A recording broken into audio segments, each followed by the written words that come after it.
What's up, everyone? Welcome to Form Lab episode 0.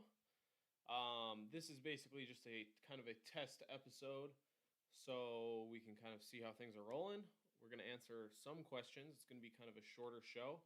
First official episode is going to be at this same time next week, 9 p.m. Eastern, here on the Formero YouTube channel.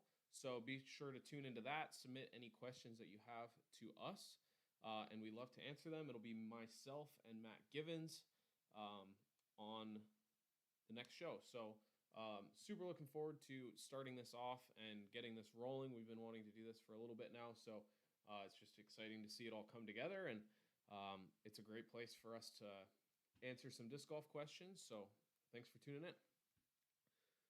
So just jumping right into it, I asked for some questions on my Instagram and the Formero Instagram, as well as Mac has already inputted some questions as well. So we're going to answer some stuff. Feel free to drop any questions in the comment section right now, and I'll try to do my best to answer some of those. Sup, BMac McFluff, thanks for joining. A little quiet on your end. Good to know. Thank you. Let's see. This is why we do a test episode.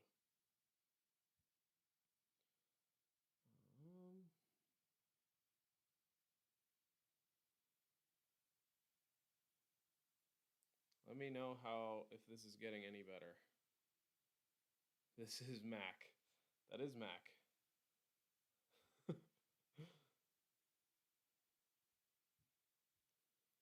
that better, Mac? Sound-wise?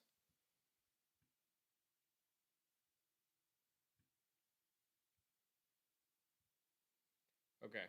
Well, hopefully that is a little bit better. Maybe I just need to be closer to my mic, too. That could be part of it. Okay. A little bit better. Okay, we'll keep going in that direction then. Let's just bump this up to that. Okay, maybe that's better. Okay, we're going to jump right into some questions. These are from my Instagram. So I'm not going to shout out anyone's names because I did it on my Instagram. I don't know if people want me to tell or disclose their form issues here. So first question is, how are you able to get the launch angle high while keeping power and nose angle? So, there's a lot of things that go into power and nose angle and getting that up high launch. A lot of people that struggle with kind of nose up issues tend to have almost a negative launch angle. So for any of you that have thrown on a tech disc, that's going to be probably, anything in the minus, but it's probably going to be anything from like -1 to like -5 would be a pretty steep launch angle down. And basically what happens there is you're launching it down and then having to correct with your wrist or your form to then have the disc become nose up. So ideally, when we're launching the disc higher, we're not just taking our same throw, or if you're having trouble with throwing it high and nose up, we more want to correct the nose up issue first and then start to try to throw it higher, and correcting the nose angle will naturally get us launching it a little bit higher in the air. So a couple things to keep in mind. One is your shoulder tilt angle. So as soon as you start to dip your front shoulder down, so that'd be the right shoulder for righties, you then have to, naturally come high to low into the power pocket and then correct back up. And that's what I'm talking about, that like negative launch angle and then swooping the disc back to nose up. So what we want to do is tip the right shoulder up, left shoulder down, and tilt almost a little bit away from the target upwards and just kind of get that whole body tilt starting up. That's naturally going to have us reach back a little bit lower and then pull through up into the power pocket, which is then going to have that adverse effect where we're going to, instead of launching low and correcting to nose down or nose up, we're going to tilt back, reach back low, pull through on that upward angle, and then correct it to nose down. And really, there's so many ways that people talk about this of like, doing that like turn the key thing at the end of the throw.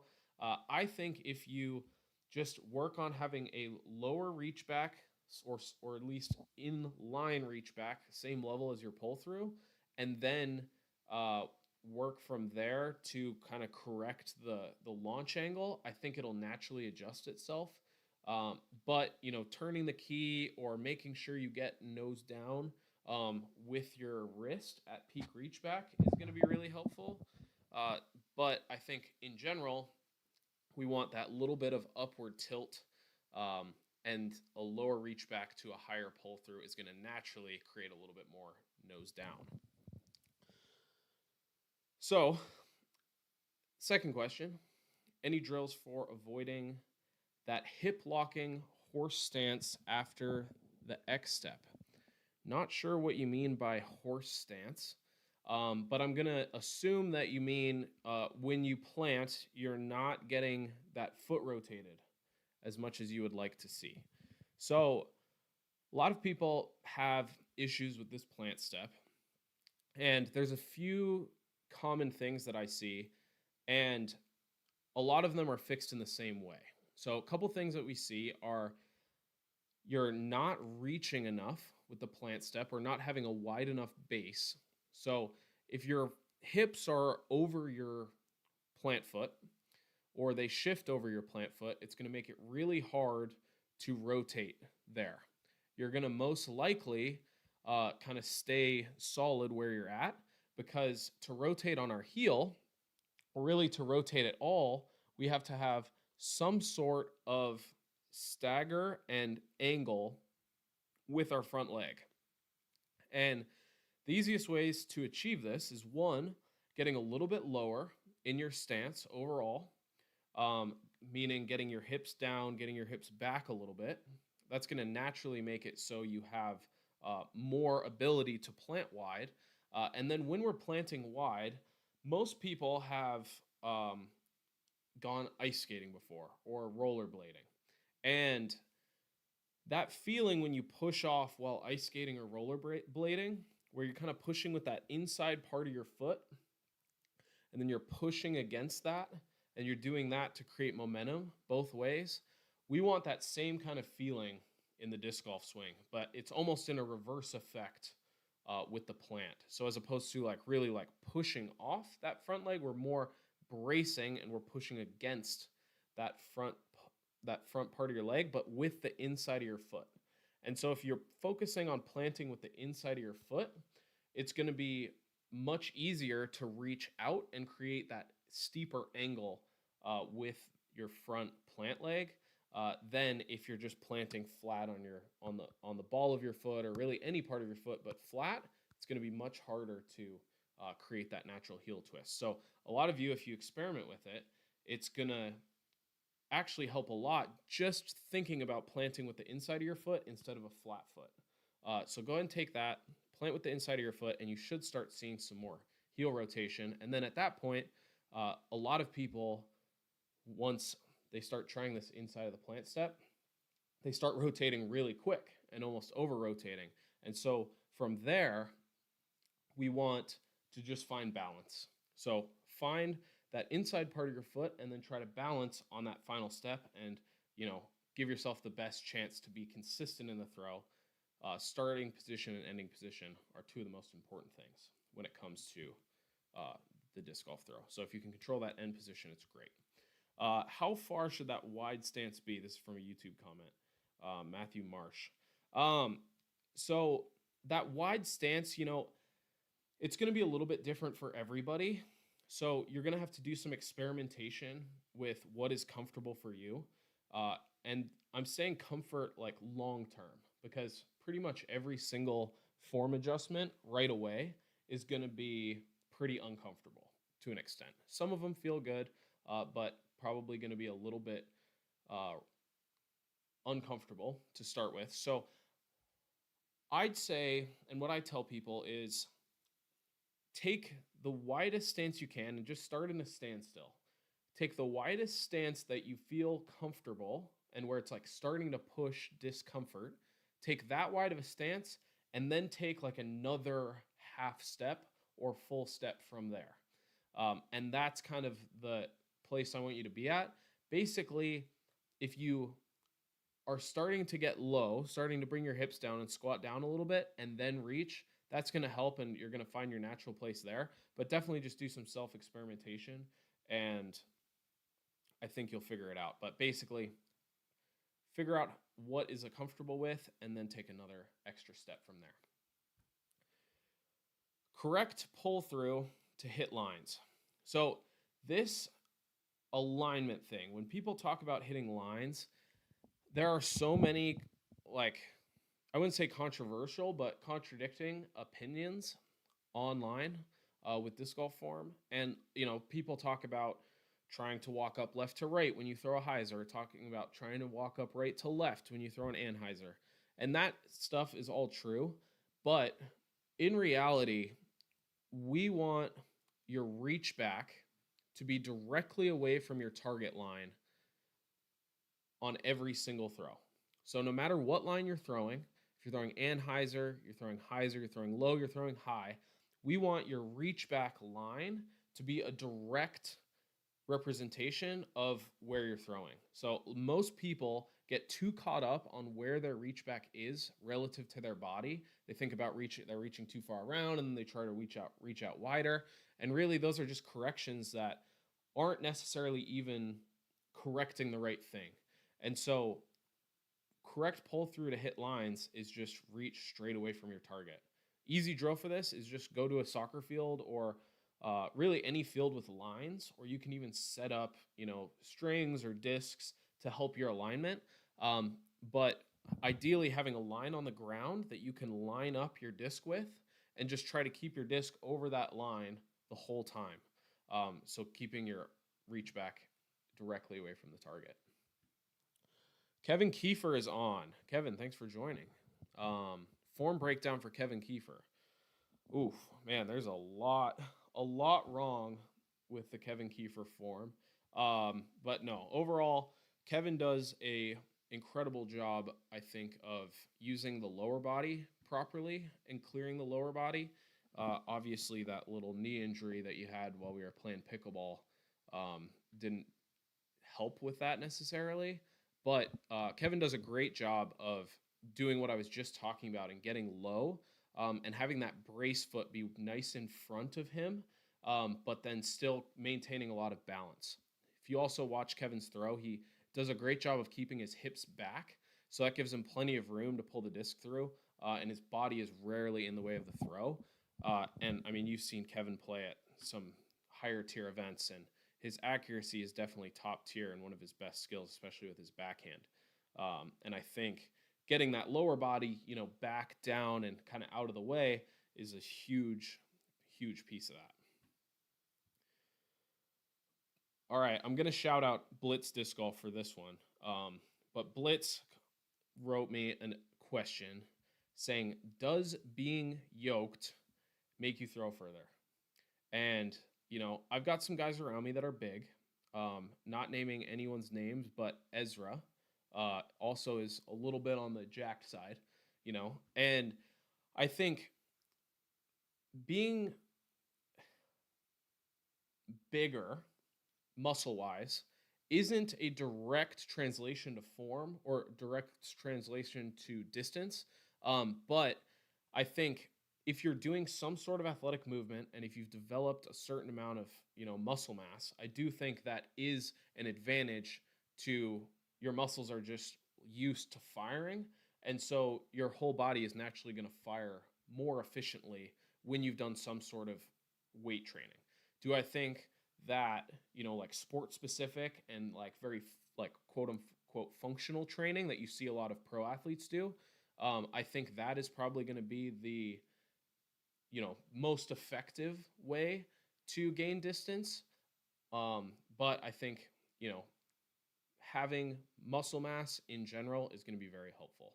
But I also do think that form really matters more than anything. I mean, Look at Gannon. He's world number 1. He's the most accurate, and he throws very, very far, and he is a twig. Don't roast me, Gannon, for that. Jaw Brecker. Sup. Okay. Oh, just a second. Lost my questions. Okay. Next question. For backhand, is the arm that throws the disc supposed to be flexed or loosed during the throw? I'd say there is a combo of this. We don't want it fully relaxed, or we also don't want it fully stiff. So I think most people err on the side of too flexed, and especially in the grip, they grip down too tight. And kind of a callback to what we were talking about earlier of the reach back. If you aren't reaching back directly away from your target line, you are going to have to grip the disc harder because you're pulling it not on a straight line. You then have to actually physically hold on to the disc, and then at some point it is going to release. Where if you're pulling on a straight line every single time, straight away from your target or straight on your target line, you don't have to grip the disc very hard. And, naturally, I think our fingers and our grip control so much of what our arm and our shoulder and really our whole body is doing. And so I'd say once you've got your reach back straight on the target line, I want everyone to be at like a 2 or a 3 out of 10 on grip pressure, because that's going to keep you really nice and loose, keep you very whippy at peak reach back. And like I said, so many people just get concerned with grip locking or early releasing, and those aren't factors of grip pressure. Those are factors of pull line or reach back line or some sort of other form mechanics with the shoulders. So work on getting the reach back line straight, but then have really good soft grip pressure. You don't have to have the disc be falling out of your hand entirely, but I do think that being slightly loose is going to naturally let you fire better. And then once you go to pull through, your arm's naturally going to tense up anyway. So you don't have to worry about like physically being tense. Just try to let everything work together and be nice and relaxed, especially on the reach back. Okay, next question. How to keep back arm, non-throwing arm, tucked. Mine just stays out while I throw. So this is another thing that I think is kind of a high level of form where a lot of you listening and a lot of amateurs don't necessarily need to even be focused on their left arm yet because there's some other things to be focused on. But with that being said, I think just focusing on tucking the arm and like getting that like pinned by the left hip or the rear hip off arm isn't necessarily the direct focus that we want. So I think more focusing on what that arm is doing on the peak reach back and how it's getting to reach back. Excuse me. So if your off arm isn't engaged at all going back and it's just floating, then it's going to be very hard to get it to go down once you go to pull through. So when you're going to peak reach back and you see, a lot of players do this at the top level, but Drew Gibson is one of the most notable. And he is very engaged when he goes to peak reach back. He's like here, and this arm is like very pulled back. And there's a lot of pros that do this in, various quantities or various amounts. But I do think that when you go to peak reach back, getting this left shoulder blade and this left arm pulled, left elbow pulled to the target when you go to peak reach back is a great way to get the arm engaged. And then once you go to pull through, that's going to set you up in a lot better position to then shove that fist down towards your off hip and create that, everyone's played on a playground where you get on those spinny things. I don't even know what they're called. And you spin really fast when you're really close together. And so that's what everyone wants to do is get that left arm posted down by your off hip. And a great way to do that is just engage it a little bit more at peak reach back.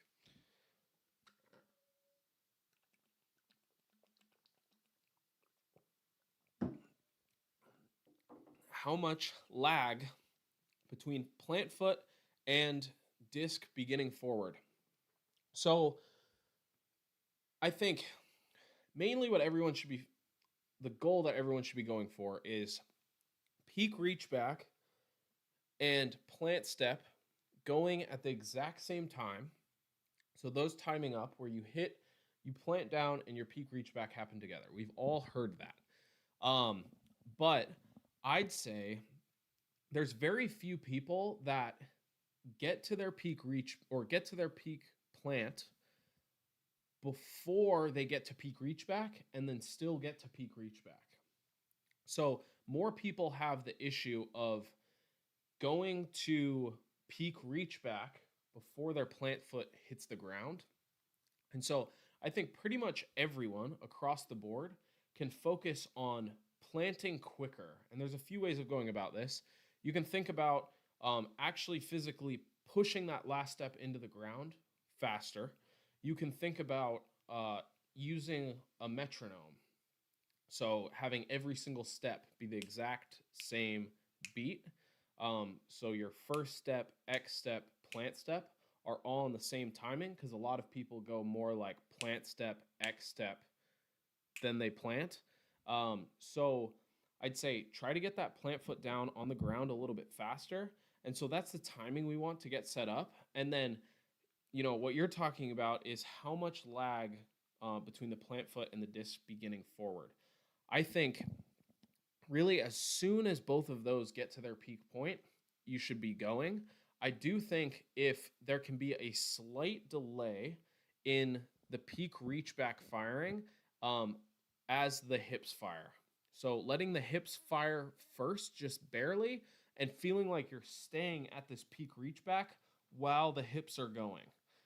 There's a lot of players that do this. I do this a little bit when I'm throwing like my more full power. Eagle does this when he's throwing closer to his full power. There's a few others that are on the verge of doing this, but I think that separation between the upper and lower body is very important.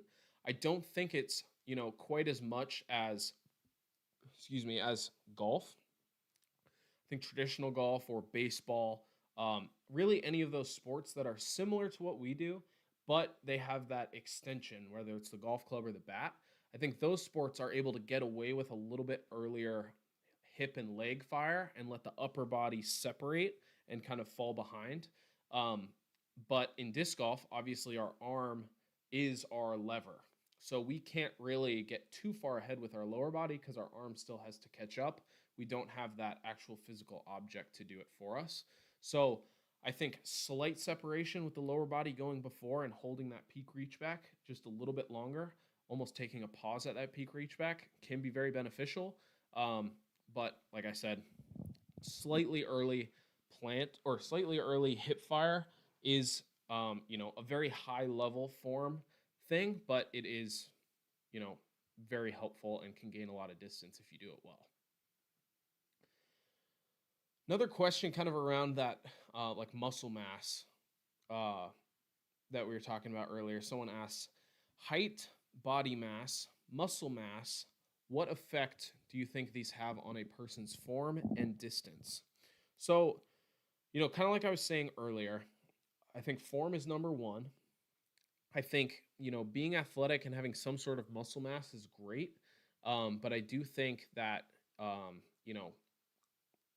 form and then even what you mentioned, height, is very important factors. If you think about Gannon, I don't even know how tall he is now, 6'7", or Anthony, who's, 6'4", 6'5"-ish. A lot of the best disc golfers are tall.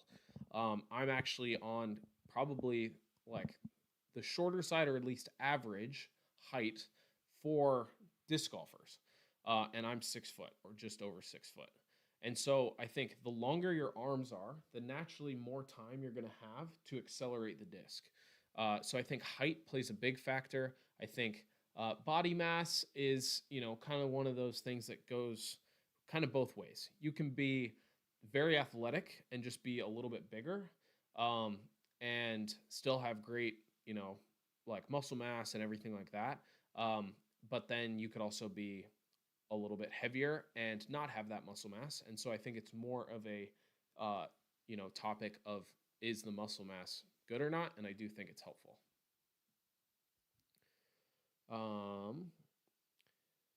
Some are in hyzer at full reach back, some are flat, some on Annie. Clarify that question for me. Are you talking about like people being in like that briefcase position at peak reach back?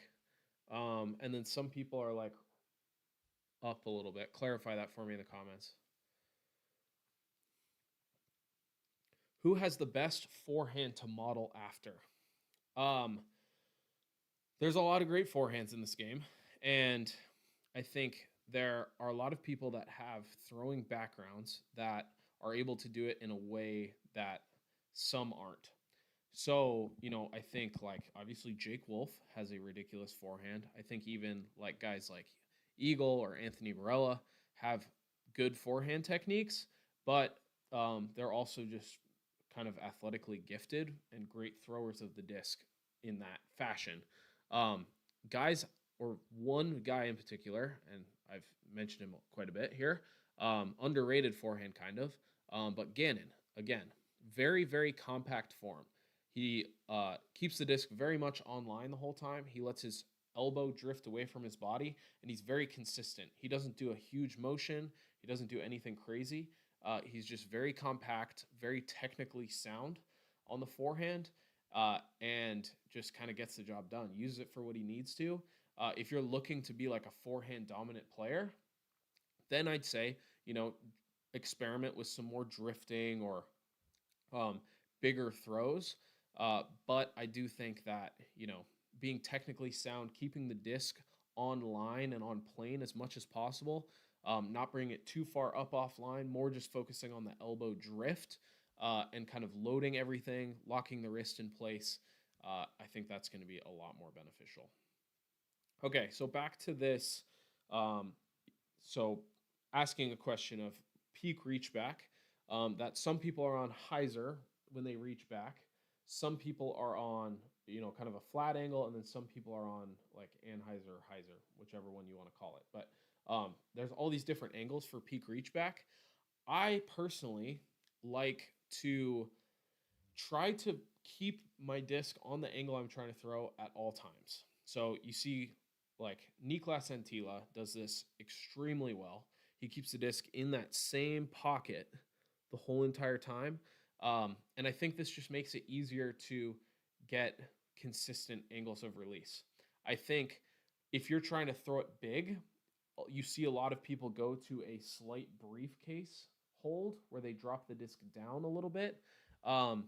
And I think that's great and can actually help, be a little bit more natural at peak reach back, get the elbow up when they're pulling through a little bit more. But I do think that's much more of like a power thing. And I do think that keeping the disc on whatever angle you're trying to throw, the whole entire throw, is probably the thing that's going to get you the best results long term. So, if you're trying to throw on anhyzer, reach back on anhyzer. If you're trying to throw on hyzer, reach back on hyzer. Ryan, you might have answered this mostly already, but what are some of the errors when getting early or late releases? Yeah, so I mentioned this earlier when someone asked about, correct reach back for trying to hit gaps. And really, we just want to be directly away from the target every single time. You can come back and watch a little bit of this video, but I'll just kind of reiterate a little bit. We want straight away from the target every single time. So a lot of people focus on where their reach back is relative to their body. So they're thinking like, oh, I'm reaching around or I'm reaching out wide. But really, it doesn't matter where you're reaching on your body as long as it's kind of straight away from the target. That's going to be the best thing to get you the most consistent results. Because if your alignment's bad, you could still be reaching back straight away from the target and pull through online. But if you're focused on where your reach back is relative to your body and your alignment's bad, you're going to have a really hard time throwing on target, obviously. Josiah Patrick, what cues do you have for reach back to make it more consistent? I often find my release point is inconsistent And I think it's because of inconsistent reach back. So, there's a lot of things, Josiah, that go into, like reach back or, release point inconsistency. That could be a function of a little bit of a timing issue where your shoulders are getting a little bit in the way. That could be a reach back thing. It could be an alignment thing. So, kind of mental checklist for you, I think, would be first thing is make sure that you're running up in line with your target. That's going to be number one. And I'm assuming you're talking about backhands here because most times people clarify when they talk about forehand. But run up directly in line with your target and then try to reach back straight away from your target. Again, a drill that I mentioned earlier was try to find a field with a line on it, line up directly on that line, and try to keep your disc over that line the whole entire time. That's going to be an easy way to make sure that you're reaching back straight away from your target.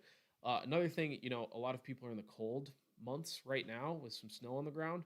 You could even do this in a mirror where you line up kind of horizontally with the mirror kind of on this side of you. And then do what is your normal reach back and see if that's, directly on your target line. And then, overall, I think timing wise, there's just kind of a lot of things that could be wrong. I would assume you're probably rounding a little bit or going a little bit early. So I'd say two things. You could try getting your shoulders a little bit more involved at peak reach back. I mentioned earlier getting this left side engaged, pulling your left shoulder and your left shoulder blade and your left elbow towards the target when you go to peak reach back is naturally going to give you a little bit more time to pull the disc through in front of your shoulders, which should help a little bit with, release point and consistency in that way. Wow, time is flying. 30 minutes in already. Okay. I'm going to do the rest of the questions on this page that I have, which I think is about 4 of them. Okay. I would love to see what muscles are engaged or tensed during the parts of the throw. So, I honestly can't say I know exactly what muscles are engaged on certain parts of the throw. I'd say a couple of things that would be engaged would be, when you're going to peak reach back, that would be probably some abdominal muscles, specifically kind of the sides of your abs, and then probably just some shoulder engagement, more of like an isometric hold there. Obviously, I think the legs are doing a lot of pushing. I think your glutes and kind of the sides of your hips are going to be getting a lot of engagement, pushing both directions with your plants. And then I think, again, probably similar, probably some glutes, some like quad once you're planted and you're going to pull through, and then just, again, some like core muscle, and then definitely a lot of tricep, shoulder, and back engagement when you then go to pull through. But I would love to see like someone on some sort of scan while they're throwing or like some sort of test where we can see exactly what muscles are firing at certain parts of the throw. Josiah, you're going to try the line idea. I kind of do the Eric Oakley and Tila where the disc starts a little further away from my body at reach back. Yeah, I think, that's totally fine. Once again, I think, your alignment could be an issue, but I do think that, reaching back straight away from the target is very important. And you see guys like Oakley who he runs up very far right to left across the tee pad. But if you look at his reach back, he actually does reach back straight away from the target line. So it ends up working for him. But I would say, trying to get a little bit straighter alignment and then also have that reach back lined up, I think is ideal. Ryan, thanks, Tristan. I've gotten a Formerra review from you about a month ago, and I'm planning to get another one in soon with improvements, hopefully. Yeah, I'd love to see it. Please submit. And yeah, we just updated the app entirely. So we have a lot of new features on there. We added live calls in, so you can get a 20-minute live call with me or any of our other coaches. And we've added some other things in there as well with the update. The whole app kind of got a refresh, so it looks kind of different. A lot of the same features, but a lot of new features as well. So be sure to go and check that stuff out. But next question. Should my front foot rotate on the heel or the toe? So I think ideally we want you rotating on the toe, or excuse me. Ideally, we want you rotating on the heel. That's just naturally going to be the point of least resistance. And especially if you're doing what we talked about earlier, planting a little bit with the inside of your foot. If you plant with the inside of your foot a little bit, you're naturally going to be able to get more rotation because your actual plant angle with your leg is going to be more out to your front side. And then, the steeper that angle is, the easier it's going to be to get up on your heel and rotate. So just to reiterate that, on your plant step, feel like you're planting with the inside of your foot instead of flat, and that's naturally going to get you to reach out a little bit more with that plant and also, incentivize a little bit of rotation.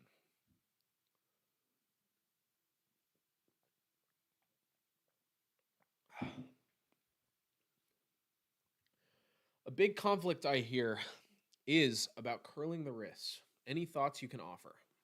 So, this is a somewhat controversial topic, and I've gotten quite a lot of comments on some of my posts about curling the wrist because my philosophy is you can curl your wrist as much as you want. I don't think there is any amount of wrist curl that is going to actually hurt your throw, especially for most of you watching and most amateurs. There are so many people I see. I mean, it's probably 9 out of 10 lessons I do, or form reviews that I do, or people I see throwing online. Probably 8 or 9 out of 10 of those people are open wristed. And really, all I'm trying to do is get people to err on the side of curled. Because if you're flat, that's great. There's guys like Eagle who talk about this. A lot of people have commented again on my posts and say like, "Oh, why would I not want a flat wrist? Like every pro does a flat wrist." Well, that's completely true, but I bet a lot of those people think they're doing a flat wrist and are actually open. So I just say curl your wrist as much as possible and keep it curled all the way through the throw.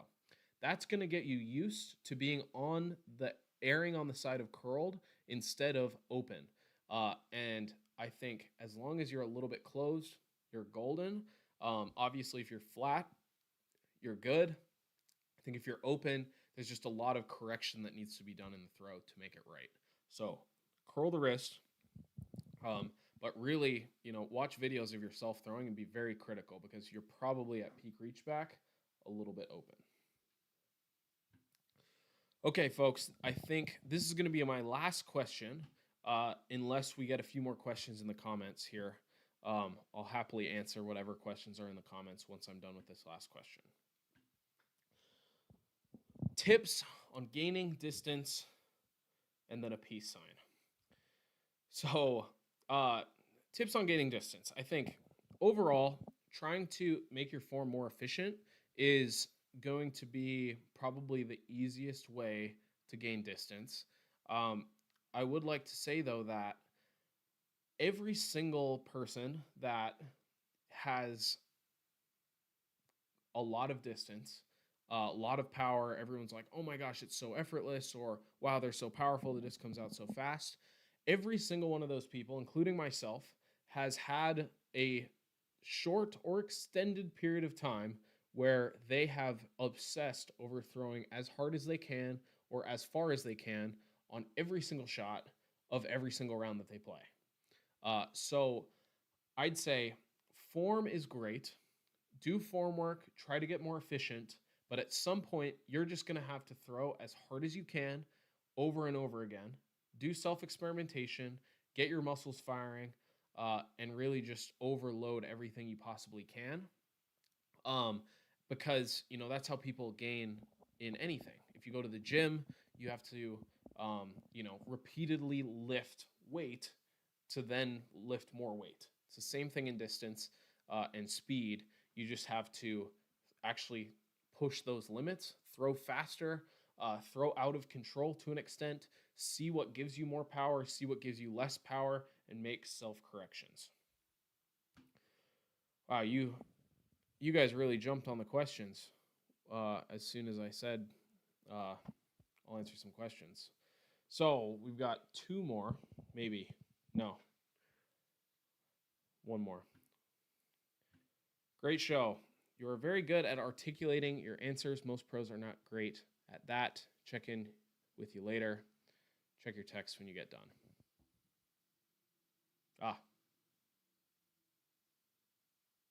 There you are. Thanks for tuning in.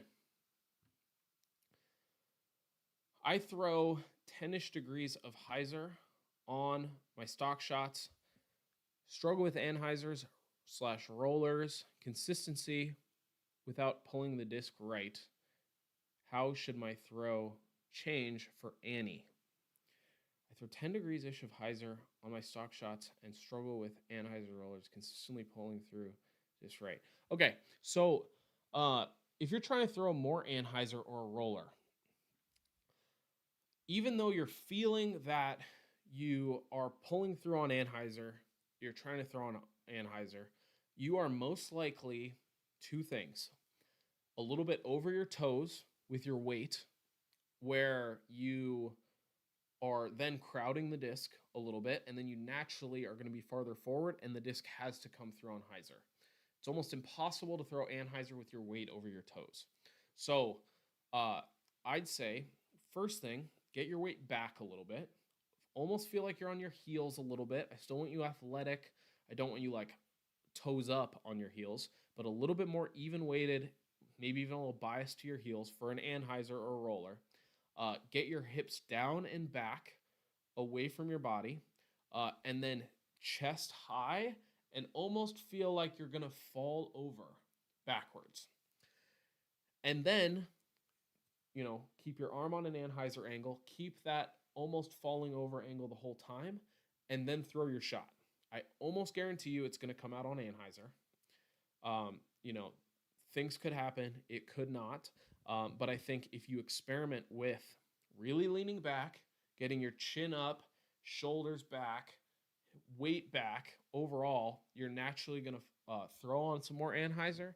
And then you can do it for anhyzers, but I mostly recommend it for rollers, is just make sure that you're following through down below your shoulder level. If you're following through anything above shoulder or at shoulder line, it's very hard to get the anhyzer. Whereas if you're pulling through on anhyzer, leaning back a little bit, and then falling through down, it's going to naturally pull that disc over onto anhyzer a little bit at the end of the throw. Does that make sense? Let me know. All right, guys. Well, thanks everyone who tuned in for episode 1 of the Form Lab by Formero. Episode 0 of Form Lab. Next week's going to be our first official episode. We're going to start having some segments and whatnot on this show where we're going to be breaking down pros forums. We're going to be, having some pros on, having some of our Formero coaches on to talk form. Hopefully at some point we get into some great debates.